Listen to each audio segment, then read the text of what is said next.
प्रार्थना का समय में आप सबों का स्वागत है। ईश्वर पिता आप सबों को अपनी अपार आशीषों से परिपूर्ण करे।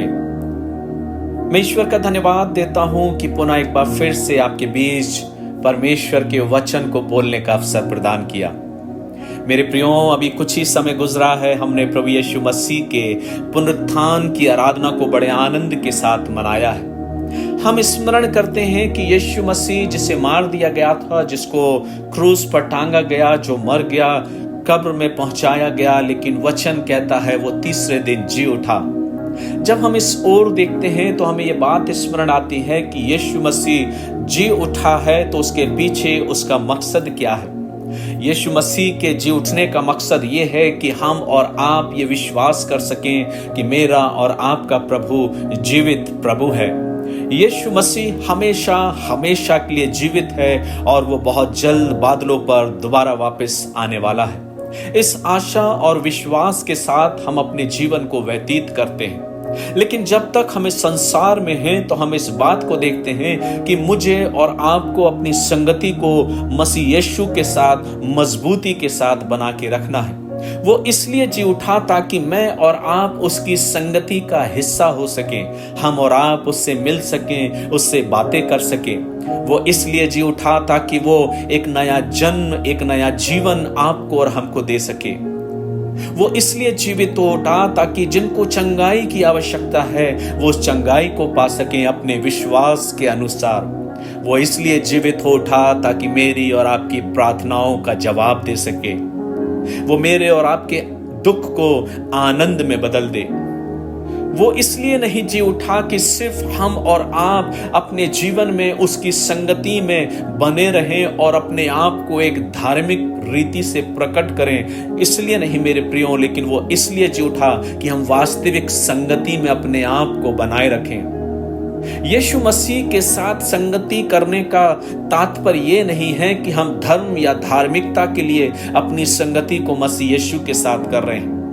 यीशु के साथ संगति करना से मात्र इतना ही नहीं कि हम चर्च जाना है और चर्च के क्रियाकलापों को अपने जीवन में पूरा करना है, या मैं एक अच्छा पासवान बन जाऊं, या मैं एक अच्छा सेवक बन जाऊं, या मैं एक अच्छा अध्यक्ष बन जाऊं, सिर्फ इसलिए प्रभु के साथ संगति को नहीं करना है।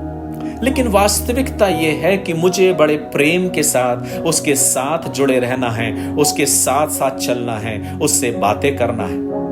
आज आवश्यकता यह है कि जब मैं और आप अपने जीवन में उसके साथ बने रहते हैं तो मैं और आप आवश्यक है कि उसमें निरंतर बने रहें। जब हम अपने जीवन में अपने आप को यीशु मसीह के साथ उसकी संगति में अपने आप को रखते हैं तो हम अपनी संगति को मजबूत करते हैं। इसलिए आइए हम अपने आप को मसीह की संगति में यूं ही आगे बढ़ाते चलें, प्रभु के साथ मजबूती के साथ अपने संबंध को और मजबूत करें।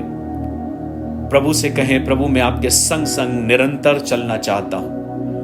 प्रभु से कहें, हे प्रभु तो मेरे जीवन में आ।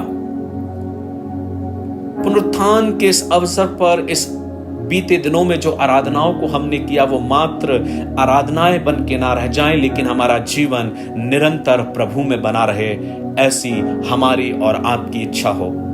हम प्रभु से कहें, प्रभु हम तेरे साथ निरंतर बने रहना चाहते हैं। तू जो जीवित परमेश्वर है, आप जो जीवित हैं प्रभु, हम आपके आने की बाट जोते हैं। प्रभु हम आप में और आप हम में बने रहें, ताकि जब मैं बातें करूं तो आप जवाब दें, जब मैं दुखित हूं तो आप मुझे सहारा दें। आप मेरे साथ हो प्रभु, मैं आपके संग संग चलना चाहता हूं। आपका क्या विचार है कि आप भी तैयार हैं प्रभु के साथ प्रतिदिन उसके संग संग चलने के लिए? सो आइए हम सब प्रभु के साथ यूं ही निरंतर आगे बढ़ते रहें, उसके संग संग चलते रहें, उसकी संगति की चाह रखें और उससे प्रेम करें। ईश्वर पिता आप सबों को अपनी आशीषों से परिपूर्ण करे। God bless you.